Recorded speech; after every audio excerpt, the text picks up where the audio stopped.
기울여야 한다라는 것이죠. 오늘 역시 우리 모두가 묵상하고 그리고 순종해야 할 하나님의 말씀이라는 것입니다. 바울이 목회 서신을 기록한 목적이 있다고 한다면 그것은 성도들로 하여금 당시 교회 안에 있는 거짓된 자들, 이단, 그들을 배격하고 교회의 순수함을 지키도록 하기 위함이었습니다. 구체적으로 그들이 어떤 자인지 언급은 하고 있지 않는데 그 내용들을 좀 추론해 보면은 그 당시 골로새 교회에서도 문제가 되었던 영지주의라는 게 있었습니다. 그래서 이 영지주의가 교회 안에서 다른 복음을 전하고 거짓된 교리를 전파하는 것을 보고 바울은 그것들이 잘못이다, 엉터리다, 가짜다 이것을 말하면서 참된 복음이 무엇인지를 선포하고 있는 것입니다. 영지주의 하니까 아주 거창하다 생각하는지는 모르겠지만 딴 것 아닙니다. 당시 1세기 당시에 그 당시에 퍼져 있었던 온갖 잡다한 종교와 관련된 사상들을 짬뽕한 이단입니다. 그래서 그들은 예수님의 어떤 성육신이라든지 그다음 육체적 부활이라든지 이런 걸 믿지 않습니다. 그리고 믿음으로 구원받는 것이 아니라 지식으로 구원받는다라는 이상한 이야기들을 하는 무리들이 교회 안에 있었습니다. 그래서 그들로 인하여서 교회가 시끄러웠고 힘들었고 했기 때문에 바울이 지금 교인들로 하여금 그런 이단들을 조심하라 라고 경고하고 또 지도자들을 향해서 그러한 자들을 어떻게 해야 할지를 말씀하고 있는 것입니다. 그리고 또 하나 이 목회 서신 디모데 전후서와 디도서는 교회의 조직과 직분자의 사명에 관해서 언급하고 있습니다. 왜냐하면 디모데 전후서와 디도서가 기록된 시기가 AD 60년 이후입니다. 이때 교회 안에 하나의 변화가 일어나는데 그것은 세대 교체입니다. 사도 바울과 그리고 베드로에 의해서 예수님이 승천하신 이후에 교회가 각 지역에 세워지고 확장되어지는 놀라운 역사들이 일어났습니다. 여기저기 교회가 세워졌고 바울은 그 교회들 찾아다니면서 몇 개월씩 몇 년씩 머물며 그들에게 복음을 전하였습니다. 그런데 이제 이 바울과 베드로가 퇴장할 때가 되어졌습니다. 교회는 온전히 이제 세워졌습니다. 조직을 갖추기 시작합니다. 새로운 지도자들이 등장해야 합니다. 그래서 바울은 자기의 뒤를 이을 자기 지도자들, 영적 지도자들을 어떻게 그들이 교회를 조직하고 앞으로 어떻게 운영해야 할 것인가 관하여서 바울은 이 디모데 전후서와 디도서를 통해서 가르침을 주고 있다라는 것이죠. 그래서 어떤 자들을 교회 안에 지도자로 세워야 할 것인가, 그들을 어떻게 검증할 것인가에 대한 구체적인 내용들을 특별히 디모데 전서와 디도서에서 많이 언급하고 있습니다. 그래서 목사 안수식이나 또는 교회 임직자를 세우는 예식에 가보면은 권면하시는 분들이 대부분 이 디도서나 디모데 전서에 있는 내용을 가지고 권면을 많이 하고 있습니다. 디모데 후서 같은 경우에는요, 바울이 디모데를 격려하기 위함입니다. 바울의 유언이라고 했습니다. 마지막입니다. 죽음을 앞두고 있습니다. 이 바울이 죽음을 앞두고 디모데에게 너는 네가 맡고 있는 그 에베소 교회에서 최선을 다해라. 지금 너를 힘들게 하는 자들이 교회 안에 있는데 그 자들에게 밀리지 말고 굳건하게 자리를 지키면서 복음을 전하여라 라고 격려하고 있는 것입니다. 거짓 교사들로 인하여서 힘들어하고 있는 이 디모데를 격려하기 위하여서 바울의 이 디모데 후서를 기록했다라는 것입니다. 그 거짓 교사들을 두려워하지 말고 담대하게 너에게 맡겨진 그 사명을 잘 감당하라 라고 격려하는 서신이 바로 디모데후서라고 할 수 있겠습니다. 이 디모데전서나 디모데후서, 디도서는 아까 조금 전에 이야기했듯이 AD 한 60년 이후입니다. 구체적으로 이야기하면 사도 바울이 사도행전 28장에서 로마 옥에 갇히는 장면이 나옵니다. 그게 로마에서 감옥 들어가는 그 장면이 이제 1차 투옥이라 그러는데요. 그 1차 투옥된 후에 바울이 풀려납니다. 석방되어집니다. 그게 AD 한 62년 경정으로 추정되어지는데, 투옥되었던 바울이 석방되고 나서 다시 감옥에 갇히는데 그때가 AD 한 68년경 전후입니다. 그러니까 4, 5년 사이에 첫 번째 풀려나서 두 번째 옥에 들어갈 때까지 그 5년 사이에 기록되어진 것이 디모데전서, 디도서, 디모데후서가 되겠습니다. 디모데전서, 디도서는 풀려난 직후로 보여지고요. 디모데후서 같은 경우에는 바울이 두 번째 감옥에 갇혔을 때에 이제 마지막으로 디모데에게 이 편지를 기록한 것으로 추정이 됩니다. 그 후에 바울은 순교하게 됩니다. 바울이 두 번째 옥에 갇혔을 때의 로마 상황이 어떻게 되었냐면은, 당시 로마 황제는 네로였습니다. 로마를 불태우고 그 불타는 로마를 보면서 시를 지었다 그러지요. 네로 황제가 로마 화재를 일으키고 난 다음에 누가 그 불을 일으켰느냐라고 했을 때에 예수 믿는 사람들이, 그리스도인들이 불질렀다 그래가지고 수많은 그리스도인들이 박해를 받고 그들 가운데 일부는 순교도 하고, 그런 상황 속에서 사도 바울 역시 체포되어졌고 얼마 가지 않아서 순교하게 되는 것입니다. 그래서 이 디모데후서는 바울이 죽기 직전, 그래서 바울의 유언이라고 할 수 있겠습니다. 우리는 이 바울의 마지막 편지를 통해서 오늘부터 모르겠습니다. 제가 대충 계산해 보니까 한 5개월 정도 걸릴 것 같아요. 2주에 한 번씩 설교하게 되니까. 그래서 이 바울의 유언 같은 디모데후서를 통해서 하나님 우리 각자에게, 또 우리 교회에게 주시는 말씀을 한번 살펴보기를 원합니다. 먼저 1절 말씀을 한번 보겠습니다. 1절입니다. 하나님의 뜻으로 말미암아 그리스도 예수 안에 있는 생명의 약속대로 그리스도 예수의 사도된 바울은, 그래서 바울은 자기를 밝히고 있습니다. 자신을 소개하고 있습니다. 자신을 사도라고 말하고 있습니다. 사도라는 것은 보내심을 받은 자지요. 보내심을 받은 자입니다. 어떤 사도냐라고 했을 때 첫 번째 수식되는 게 하나님의 뜻에 따라 했습니다. 하나님이 세운 사도다, 하나님이 보내신 분이시다 라고 말하고 있습니다. 자기가 사도가 하고 싶어서 사도한 것이 아니라 하나님께서 나를 택하여 사도로 세우셨고 그 사도의 직분을 온전히 감당하게 하셨다라는 것입니다. 사도행전에서 우리가 볼 수 있었듯이 사도 바울은 처음부터 예수님을 잘 믿는 따르는 그리스도인이 아니었습니다.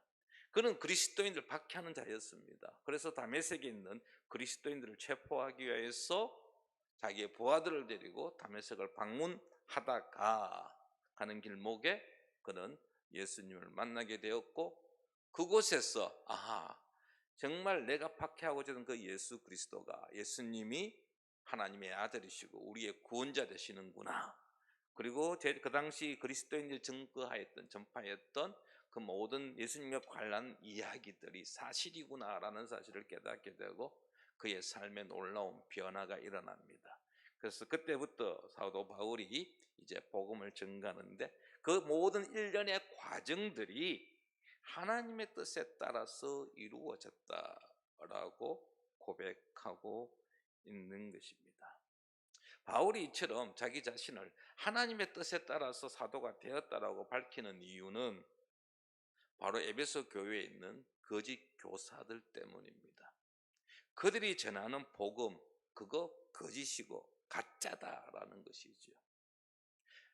내가 하나님께로부터 받은 이 복음이 진짜고 이 복음이 디모데에게 제대로 전달되어졌기 때문에 디모데가 너희들 에베소 교회에서 외치는 그 설교가, 그 말씀이 바로 하나님께로부터 나왔다는 사실을 세워주기 위하여서 지금 사도 바울은 자신의 복음에 대한 권위를 하나님께 두고 있다라는 것입니다. 그리고 두 번째로 이 사도 바울은 자신이 사도가 된 것은 그리스도 예수 안에 있는 생명의 약속을 전하기 위함이라고 했습니다. 자기가 보내심을 받았는데, 내가 보내심을 받은 그 이유, 그 목적이 뭐냐면, 내가 증가하는 것이 무엇이냐면 그리스도 예수 안에 있는 생명의 약속이라는 것입니다. 다르게 표현하면 복음입니다. 생명의 약속. 하나님께서 예수 그리스도를 통하여서 우리에게 약속하신 바, 예수 그리스도를 믿음으로 말미암아 우리가 영원한 생명을 누리게 되어지는 이 약속하신 바가 성취되어졌다는 것이죠. 지금 바울은 그 성취되어진 복음을 전하기 위하여 사도가 되었다라는 것이고, 그는 이 약속, 생명의 약속을 전하기 위하여서 그 소아시아의 여러 지역들을 돌아다니며 선포하였고 교회를 세웠다라는 것입니다. 하나님께서 그리스도를 통하여서 생명의 구원을 주시겠다고 약속하셨는데, 그 약속이 주 예수 그리스도의 십자가의 죽음으로 인하여 성취되어졌다는 것이죠. 이것을 알리기 위하여, 요약하면 그겁니다. 예수 그리스도의 죽음과 예수 그리스도의 부활하심을 알리기 위하여, 복음을 전하기 위하여 그는 사도가 되었다라는 것입니다. 그는 사도 바울은 사도의 직분, 이 사도의 직분이 복음을 전하는 것이 자신의 사명으로 받아들였고, 그리고 죽을 때까지 그 사명을 온전히 감당하였다는 것입니다. 그는 하나님께서 자기를 택하신 이유를 분명히 알고 있었고, 자기에게 주어진 그 사명에 대해서 확신을 가지고 있었고, 그리고 그 사명을 위하여서 그 사명에 충실한 삶을 살았음을 바울은 고백하고 있는 것입니다. 그리고 세 번째, 바울은 자기 자신을 그리스도 예수의 사도라고 하였습니다. 예수님의 사도, 예수님께 속한 사도라는 것입니다. 자신이 예수님께 속한 자임을 분명히 하고 있었다라는 것이죠. 누가 자기를 사도로 보냈느냐? 사도라는 것이 보내심을 받은 자라고 했는데, 누가 보냈느냐? 예수 그리스도께서 나를 보내셨다라는 것입니다. 그는 어떤 특정한 인물이나 공동체를 위한 사도가 아니었다라는 것이죠. 그는 예수 그리스도의 사도였던 것입니다. 예수님의 부활을 증언하기 위하여. 그래서 그는 오직 이 예수 그리스도의 죽음과 부활을 증거한 삶을 살았다라는 것이죠. 성도 여러분, 우리는 대한민국 사람이죠.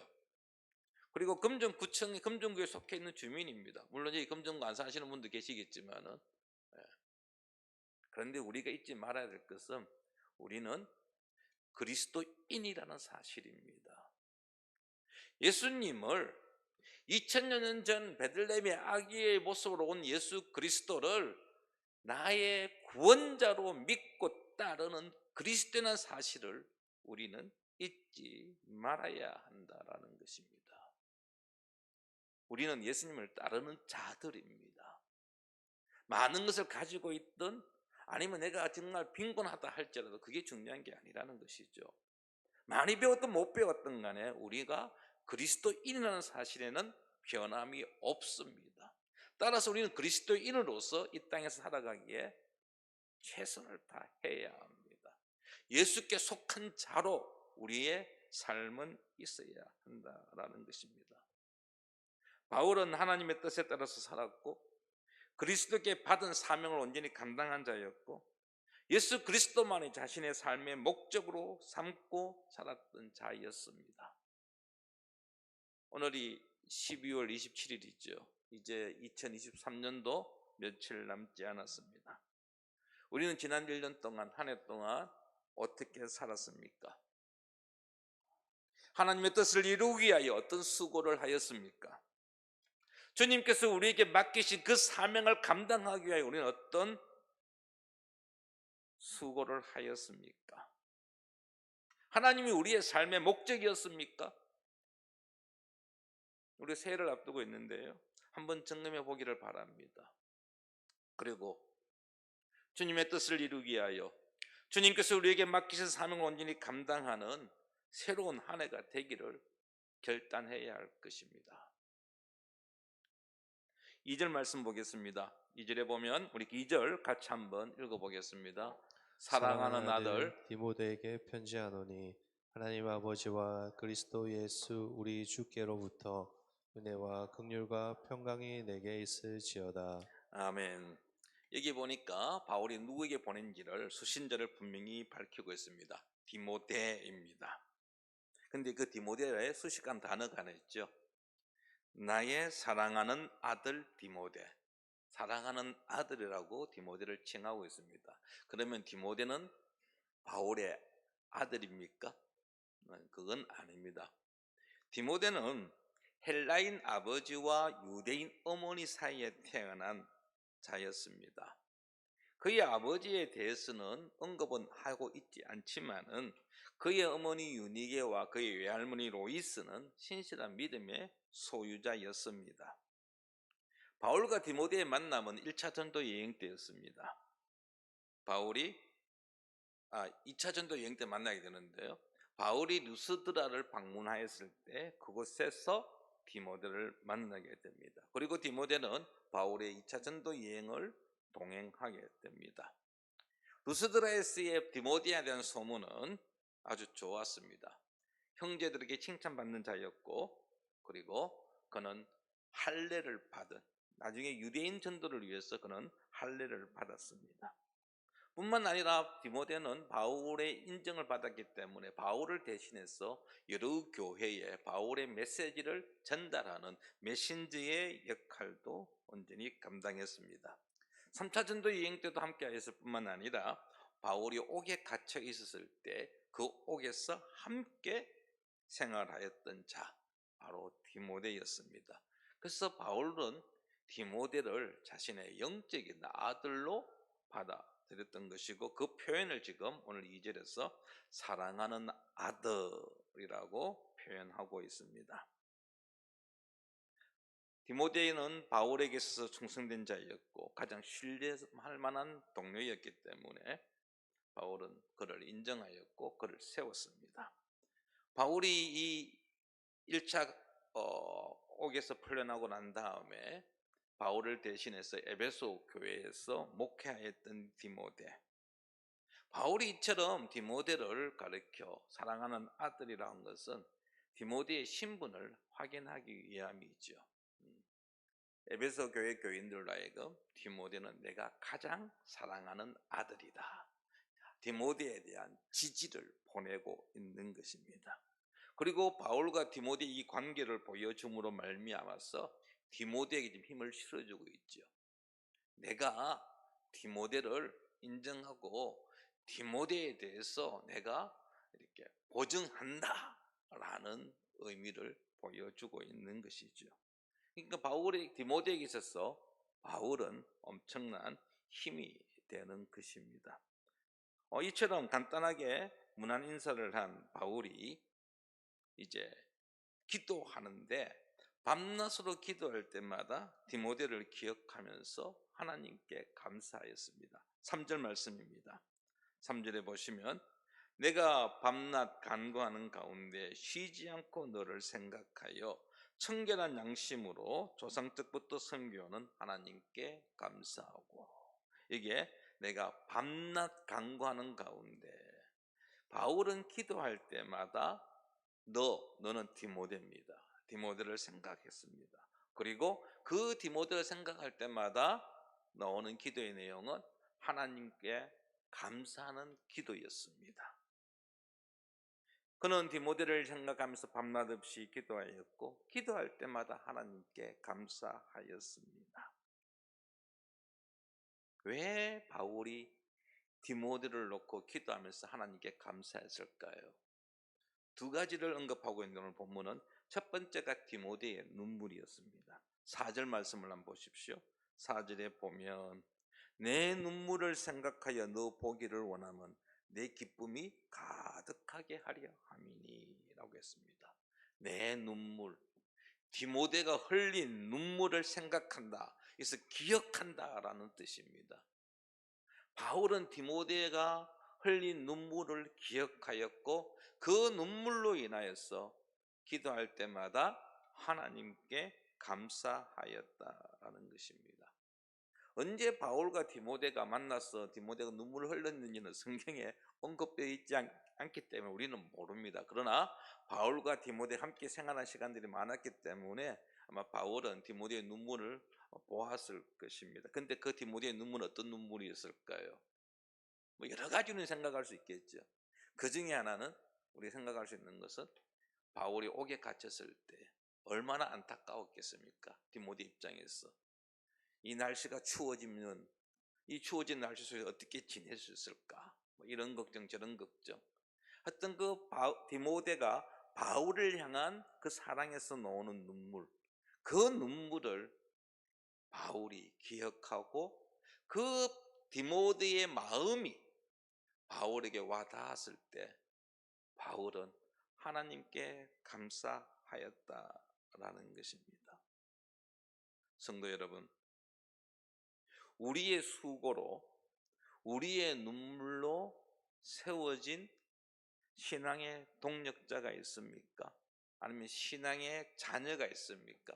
내가 누군가를 전도해서 양육해가지고 그 등도가 온전히 날마다 믿음이 성장하고 그리고 예수 그리스도 안에서 참 신실한 일꾼으로 세워졌을 때 그와 같은 인격적인 만남 속에서 그 사람을 바라볼 때 여러분 어떻습니까?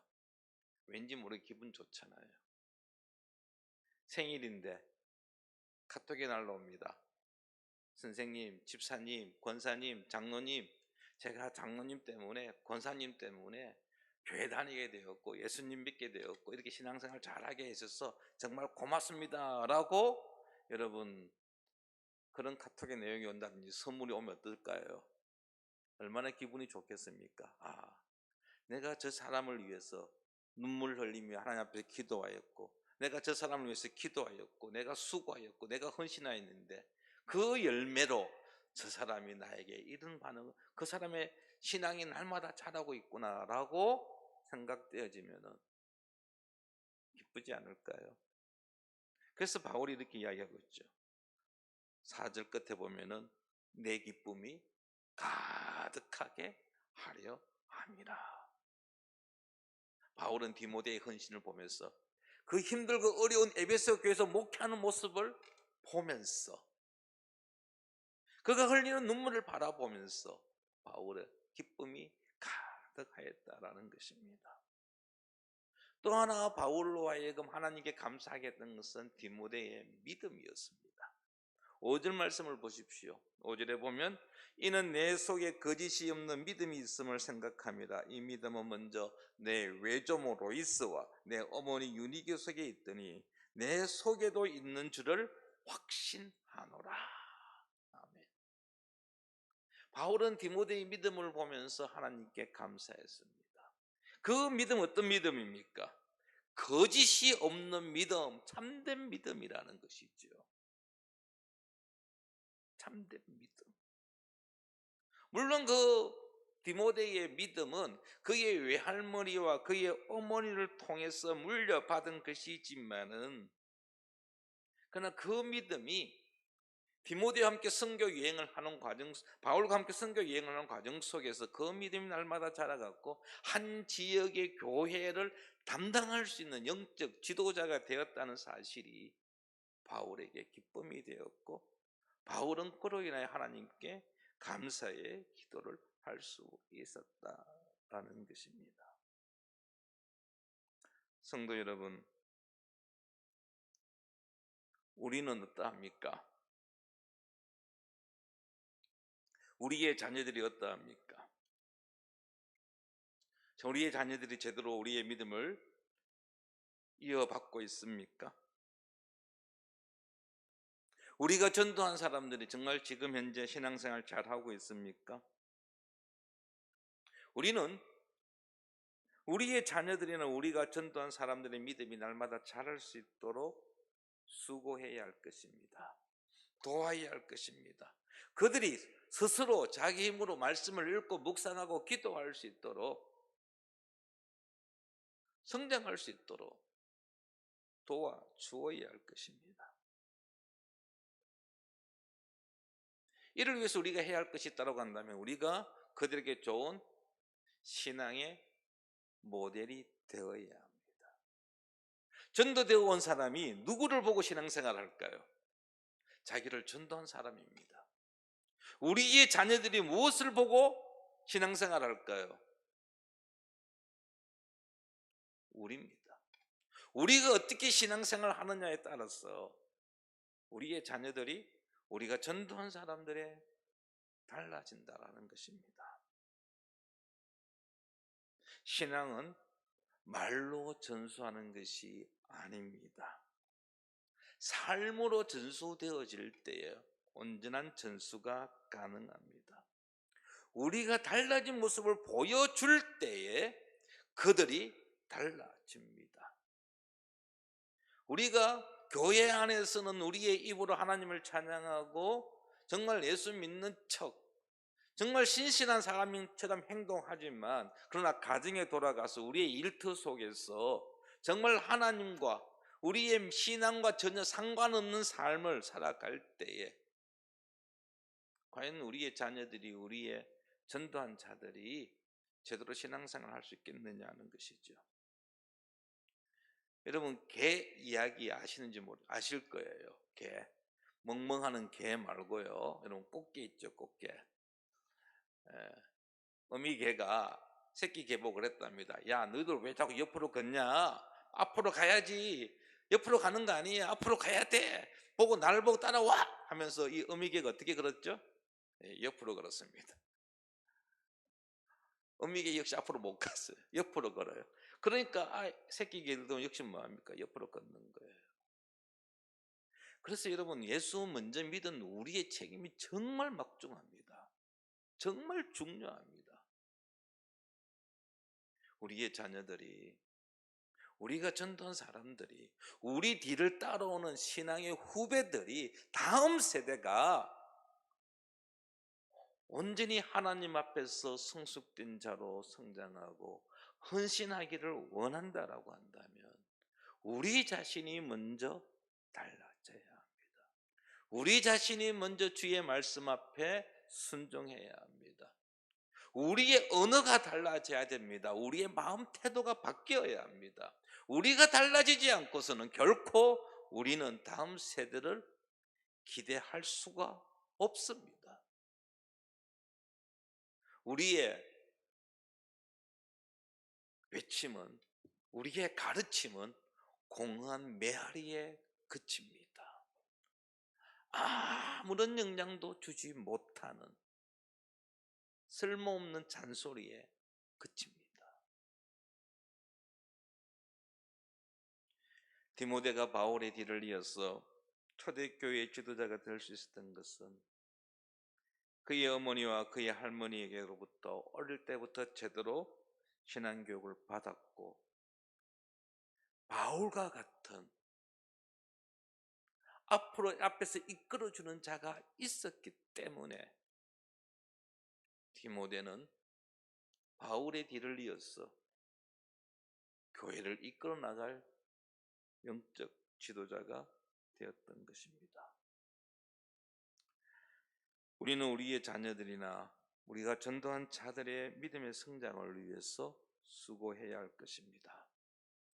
그들을 위하여 끝까지 기도하며 믿음의 본을 온전히 보여주는 우리 모든 성도들 되기를 축원합니다. 이 시간 우리 함께 기도하기를 원합니다. 하나님, 우리에게도